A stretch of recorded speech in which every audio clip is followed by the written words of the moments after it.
দেশ স্বাধীনে যারা জীবনকে উৎসর্গ করেছেন, যারা আহত হয়েছেন, সেই সকল মুক্তিযোদ্ধাদের যেমন আমরা এখনো ঋণ শোধ করছি, সেভাবে একইভাবে আমরা বিগত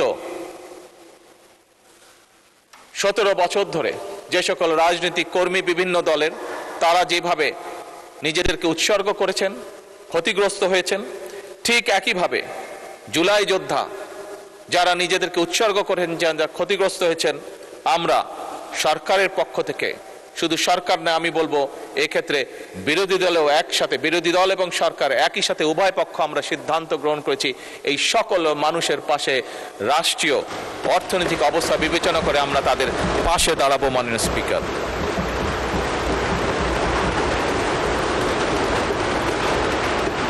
মাননীয় স্পিকার, এই দেশের একজন নাগরিক হিসাবে, একজন রাজনৈতিক কর্মী হিসাবে, একজন নির্বাচিত প্রতিনিধি হিসাবে, জনগণের একজন নির্বাচিত প্রতিনিধি হিসাবে আমি বিশ্বাস করি আমাদের শহীদগণ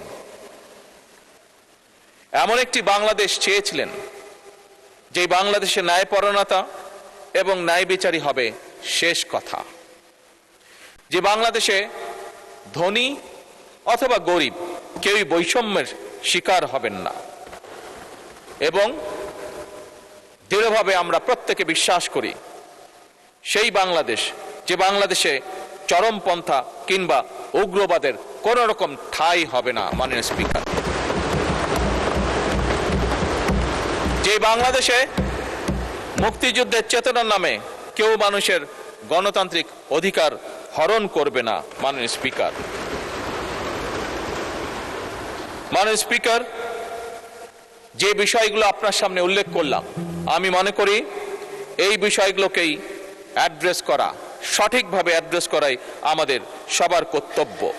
আমাদের শহীদদের প্রত্যাশিত বাংলাদেশ প্রতিষ্ঠা যদি আমরা করতে চাই, তাদের রক্তের ঋণ যদি আমরা শোধ করতে চাই, তাহলে অবশ্যই আমাদেরকে এই বিষয়গুলোকে অ্যাড্রেস করার মাধ্যমেই আমরা তাদের সেই ঋণ পরিশোধ করতে সক্ষম হব হয়তো।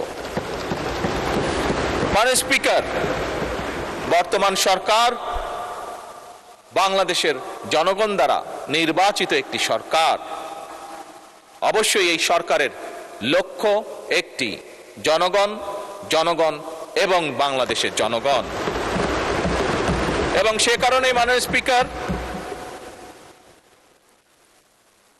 বর্তমান সরকার চায় বাংলাদেশকে একটি কল্যাণ রাষ্ট্রে পরিণত করার জন্য, যেখানে সমাজের প্রতিটি শ্রেণী, প্রতিটি মানুষ, পেশার মানুষ রাষ্ট্রীয় সেবা কমপক্ষে পাবেন।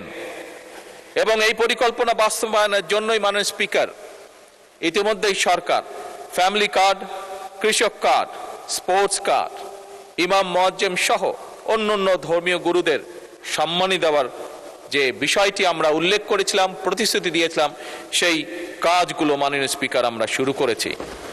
মাননীয় স্পিকার, এই সংসদে দাঁড়িয়ে আমি আগেও বলেছিলাম বাজেট অধিবেশন উপস্থাপনের সময়, আজ আবারও উল্লেখ করতে চাই। মাননীয় স্পিকার, আমি ধন্যবাদ জানাতে চাই আমার বিরোধী দলীয় বন্ধুদেরকেও।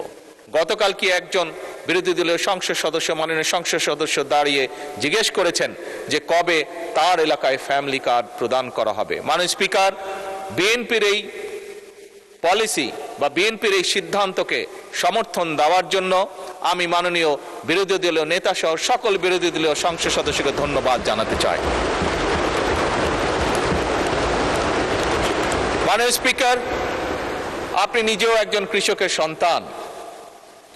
এই দেশের অধিকাংশ মানুষ, অধিকাংশ পরিবার কোনো না কোনোভাবে প্রত্যক্ষ বা পরোক্ষভাবে কৃষির সাথে জড়িত। আমার দল, বাংলাদেশ জাতীয়তাবাদী দল, বিগত নির্বাচনের আগে বাংলাদেশের মানুষের কাছে প্রতিশ্রুতি দিয়েছিল যে আমার দল যদি বাংলাদেশের মানুষের সমর্থন নিয়ে আল্লাহর রহমতে সরকার গঠনে সক্ষম হয়, আমরা তাহলে 10,000 টাকা পর্যন্ত যে সকল কৃষকের কৃষি ঋণ ছিল মাননীয় স্পিকার, আমরা সেগুলো পরিশোধ করব। মাননীয় স্পিকার, সেগুলো সরকার থেকে পরিশোধ করব, অর্থাৎ সেগুলো সুদ সহ ঋণ আমরা মওকুফ করে দেব। মাননীয় স্পিকার, আমরা সরকার গঠন করার সাথে সাথে প্রথম ক্যাবিনেট মিটিংয়ে আমরা সেই সিদ্ধান্ত নিয়েছি, যার ফলে সমগ্র বাংলাদেশে 13 লক্ষ কৃষক যাদের ঋণ 10,000 টাকা ছিল সুদ সহ সেই ঋণকে মওকুফ করে দেওয়া হয়েছে। মাননীয় স্পিকার, কারণ আগেই আমি বলেছি মাননীয় স্পিকার, আমাদের লক্ষ্য হচ্ছে একটি রাষ্ট্র গঠন, একটি দেশ গঠন, যেখানে আমাদের মূল লক্ষ্যই হবে জনগণ।